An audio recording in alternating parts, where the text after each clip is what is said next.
Joe Biden's bike pedal. Thank you for the 5. Get the subs. Let's get started. How do you like your Taycan, by the way, so far? Yes, I do like. I like my Taycan a lot. It's great. It's wonderful. It's fun. Let's get started. Biden's doctor says his condition continues to improve. 5 days after testing positive for COVID-19, the White House now believes that, like so many Americans, the president has the BA.5 subvariant that accounts for nearly 80% of all new infections in the U.S.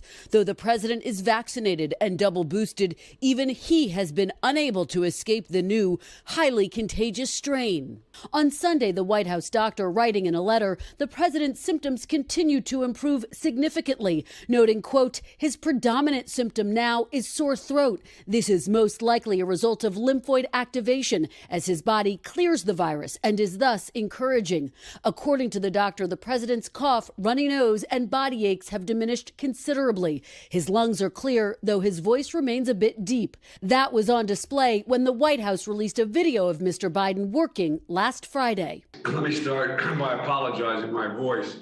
I'm feeling much better than I sound. As for treatment, the White House doctor saying the president completed his 3rd full dose of the antiviral Paxlovid Sunday and is taking Tylenol. He's also using an inhaler for an occasional cough.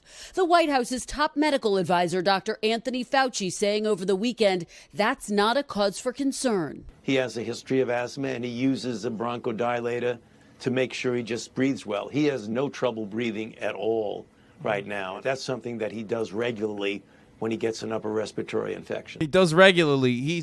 The president is breathing regularly. He does the breathing thing so well. He's always breathing.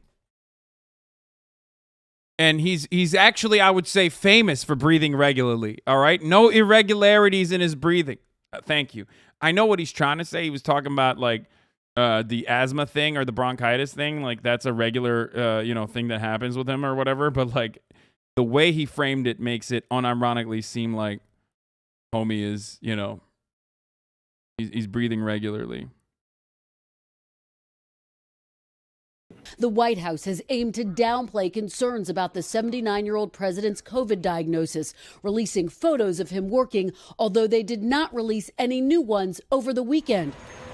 Now, the White House has identified 17 close contacts to the president, including the vice president and first lady. Their spokespeople telling me both tested negative on Sunday. Now, the White House has vowed transparency as the president continues to isolate here. Hoda. All right, Kristen Welker for us there at the White House. Kristen, thank you. You sounded like you when you do your Instagram voice. I sounded like Pope me Francis. when I did my Instagram voice.